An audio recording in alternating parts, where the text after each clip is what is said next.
Hey, it's Tash and welcome to my video. Guys, I have a treat for you today. Today is Galaxy Day. I'm really excited for Galaxy because I love Galaxy. It was cool on the internet a while ago, but it's still cool in my heart. When I saw this Galaxy fabric at the store a little while ago, I was like, girl, I need this. I had a vision of bedazzling the little stars so that they're all sparkly and fun, and yeah, that was my vision. Just putting bedazzles where the stars are on the fabric. Smart, Tash. Smart. This dress is going to be kind of a combination between a practice dress and a competition dress. Maybe like a bedazzled practice dress, you know, or something probably I would have worn for competition because I wore practice dresses to competition. I was that kid. I also didn't wear makeup and my coaches yelled at me a lot for it, especially my ice dance coach, which if you know ice dance, you know. This Galaxy dress was inspired by some of my old dresses. Let me go get them 1 second. Y'all have probably seen these dresses before. These, like, I think Mondor, is that the brand? It's a skating brand. These dresses, I really like them. See, like, it's kind of Galaxy-ish. It's like sparkly and has stars.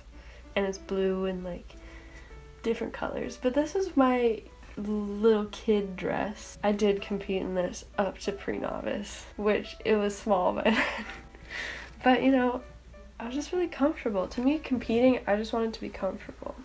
Now I'm like all about that bedazzle, but at the time I was like, comfort is key. What I really liked about this dress, if you can see, it has this kind of like strappy back like this. It kind of looks like a star pattern.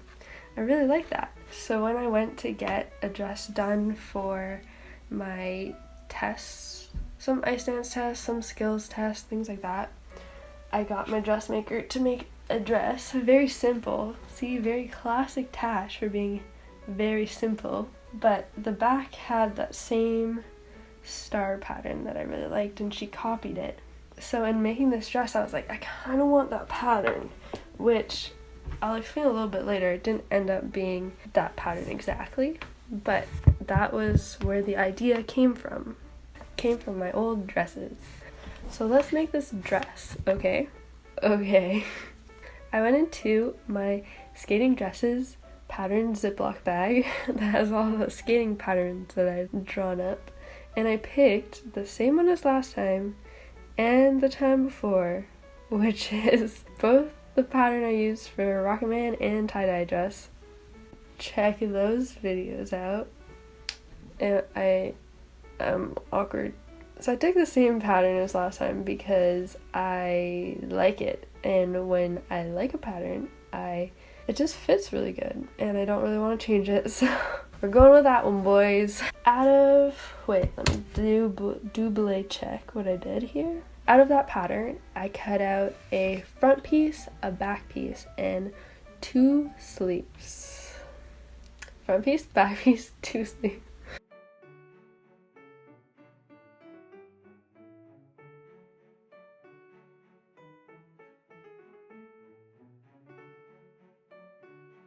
Plus a lining fabric for the front because I found the fabric a little bit thin and I wanted that extra support. I was debating between doing like a built-in bra or lining it, and I haven't done a built-in bra, so I just lined it. That's it. I also kind of sushi rolled the fabric and cut out little strips, which are going to be the strips for the straps. And we're going to cut out the skirt later because I don't like doing the skirt. Yet again, I do not like doing the skirt, so we're leaving it and procrastinating and leaving it to the end because that's how we do. Now for the construction. I started by basting together the front piece and the lining piece. Now, when you have this type of really stretchy fabric that's kind of slippery, basting stitches are 100% key. Pro tip from Tashhhh. Baste, baste, baste. Baste your chicken, baste your stitches. You can baste by hand, but it's really easy to do it on a machine. Just a straight stitch at a number 5 length, and they can be easily taken out later. Once the lining was tacked down to the front piece with a basting stitch, I put the front and back pieces together, right sides together, and did a basting stitch along the shoulder seam, side seam, and crotch seam. Is that the technical term? Adike? Adike. After that, I went over the same shoulder, size, and crotch seam with a lycra stitch. And that's the stitch that's gonna stay there. All the rest are temporary stitches. On my machine, that's a number 18. If you don't have a fancy machine like I do, usually they recommend 2 straight lines of stitching and a zigzag. Got you. When I was sewing this dress together, the material was really weird. Like, it wasn't from the regular lycra section where I usually get materials for my skating stuff. It kind of was like on the other side of the store. And even though it's a 4-way stretch, it's thinner than the other materials. And my needle was skipping stitches, which now I don't remember what I did. But I think I replaced my needle with a thicker needle. Sometimes that happened. Sometimes when either I'm skipping stitches or like fabric is bunching weird, sometimes it's like the needle size, and I've got a bunch of different needle sizes, so I kind of switch between them and find one that works. I think I put a thicker needle. I might have put a thinner needle. Oh no, I don't remember. Oh well. I'll figure it out next time. Just know that that might be a problem. If you're skipping stitches, you might have to go thinner, you might have to go thicker. It depends on the fabric, and I don't really know. Yeah. Great tutorial, Tash. This isn't really a tutorial. It's more like I'm just telling you what I did, but I forgot what I did. So I'm sorry. Once that was all sewn together, I cut the back a little lower because I hadn't really cut it properly before, so I did it now. Because who doesn't like a low back? Next was the sleeves. So I sewed down the sleeve arm, easy peasy, and I did do the basting stitch first. Kind of just assume in general if I'm stitching down anything, I have basted it together first. After that, I attached the sleeves to the armhole by doing what I call the 8th method. I don't know what it's actually supposed to be called, but it's basically using pins to divide both the sleeve hole and the armhole into 8ths. The reason I do it as well for the sleeve, because it's not super necessary, is just in stretchy clothes. If you can have a little bit of a margin of error with it fitting your sleeve hole, and that just like spreads that margin out so it doesn't give you like big bumps where your fabric has been pulled weird. So it just evens it out. I just do that. It might be unnecessary, but that's it. Then for the neck hole, it's not a neck hole, it's like the neck back hole that goes like from here along the back. I put an elastic in. I kind of measure it by feel. I know that doesn't really help. You just have to make sure the elastic is a good few inches smaller than the hole, just so that it's comfortable. Now that is also the 8th method. I think it was long enough that it was more the 16th method, because there's a lot of gaps. And this one I would 100% recommend doing this instead of just pulling your elastic along the edge of the opening. Definitely do this because you get into way less trouble. And then using that method, you attach them together and sew a zigzag stitch down the elastic, making sure your elastic is right up to the raw edge. Then you fold over the elastic and you sew, let me explain. Once it's folded, you need to sew so that your presser foot is between your elastic and the body of the fabric. So you're stitching a zigzag, one zig on the elastic, one zag on your fabric like this. Not on the outside edge, but on the inside edge. What that does is that it keeps that elastic from flipping out, because if you don't do it right along the edge, the elastic like rolls out and it doesn't stay flat against your body, which doesn't look very good.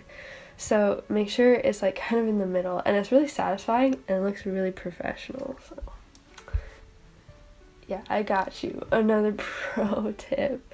Or is that just how everyone just does it? I feel like it's a tip. I came up with this. I'm so smart.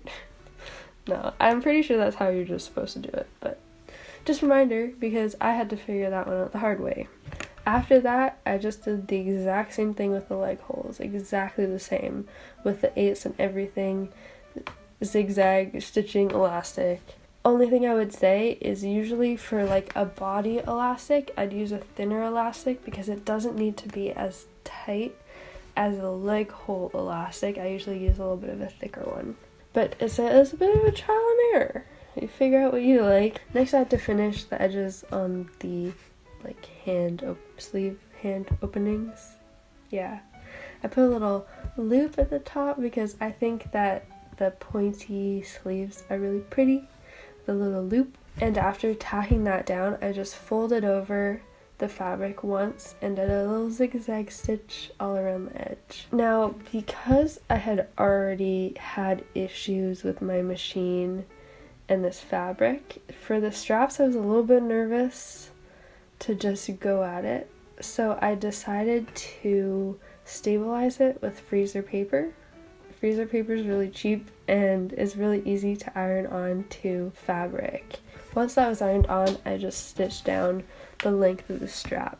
Now, the con to freezer paper is that the freezer paper gets stuck between every stitch and you kind of have to like pick it out.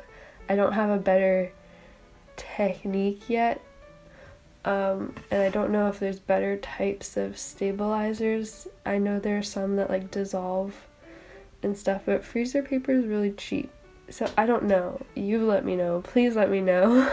Because I spend a lot of time picking out the paper from the stitches. And then also I spent a long time turning those loops. It's easier with stretchy fabric, but at the same time, it just takes a long time. That's why you need a good show. And I just watched the Musketeers show on Netflix. I really like it. It's so good. Okay, moving on. I ended up making too many straps. I think I made 4 lengths of straps, and I probably should have measured. You know, who'd have thunk? In sewing, you should probably measure things. Sometimes I legitimately forget to just measure. So I did a lot more work than I had to, but you know, that's my life. I laid out the straps like in these dresses. But there's just something was just bothering me with that last strap around, making it that like star pattern. I just really liked it the crisscross way instead. And after kind of going back and forth with it for a while, I just decided, just do the one you like. Why are you overthinking this? Why am I stuck on this idea that I've had since the beginning? This happens to me a lot. I get stuck on an idea and I want to see it through, and then I don't want to modify it, even though I should if it's better. So I was like, let's huck it. Let's just do the straps the strappy way that I want.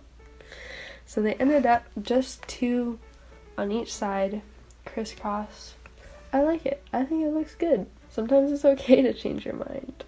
After the straps, it was time for the dreaded skirt. I need to get better at skirts. I keep dreading it. It's not a good time. I get so excited for a dress and then I procrastinate the end because I don't want to do the skirt. I cut out the skirt from another pre-existing pattern. I don't know which one it was from. I just pulled the pattern out, cut it a bit big to kind of have room to modify. Now we're going to gloss over the skirt because I was focused and I didn't film it, and I am going to do a more in-depth real tutorial about all of this stuff. So don't you worry, I'll show you how to do the skirts eventually, but today we're glossing. We're just glossing over the skirt. All I did was sew down the sides of the skirt, pin them on, the body, do a basting stitch, and do a zigzag stitch around that. And that's what you get for the skirt, because I don't want to deal. Sometimes it's okay not to deal. But sometimes you have to deal, because I was procrastinating doing it, and I spilled an entire glass of orange juice on my table. It got all over my skirt, and I had to wash my skirt and let it dry overnight because it was late at night and I couldn't use the dryer. So, sometimes just no procrastination. You gotta be like, no procrastination. Just get it done. And I did. Finally, it was ready for the best freaking part. The best part is the bedazzling. The bedazzle. It's so fun. It just takes your piece to the next level. I just think it's just so fun and therapeutic, and I can just zen out and do it. That's actually, what's her name? Kirsten Moortowers, if you guys know skating people in the skating world. She's a pair skater, and like all of her stuff is bedazzled. Like her water bottles, her shirts, her guards, everything. And she definitely said like that's her like therapeutic thing, is to bedazzle. And I kind of get that, like it takes forever, it takes long, but it's kind of nice. I followed the galaxy pattern and did little like diamond stars and little other stars, and I used these iridescent kind of pink, green, purpley bedazzles. I got them expecting them to be kind of like rainbow sparkle, like almost hollow, but when they showed up they were definitely iridescent. But I thought it fit with this dress. Like I was disappointed when those bedazzles came in, but when I decided to do this dress, I'm like, I'm using those freaking bedazzles that disappointed me, but now I have a use for them. So bright side, right? Am I right? And that was it. Finally, it was done. Oh man, I get so excited when it's finally done, and I'm so proud. Now for this reveal, I have a little bit of a different thing. During quarantine, I wasn't able to get to the rink as much as I usually do, which is sad. And right now I'm only skating once a week. So I found these online. This is not sponsored. No one would sponsor me right now, but maybe one day. So I got these. They're called off-ice skates. I bought these with my very own money. And they're wheels. I never thought I'd have some like roller skate type things. And yeah, they're green like this because I've been skating at tennis courts. These are my old skates that are broken down, which is why I'm trying to be careful. Dude, this one looks so bad. Wait. Oh my god, they both look so bad. I don't know what happened here. Look. I need to paint them. Ignore that. So let's see how it looks with me skating outside. Exciting. Exciting. Exciting.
What you think?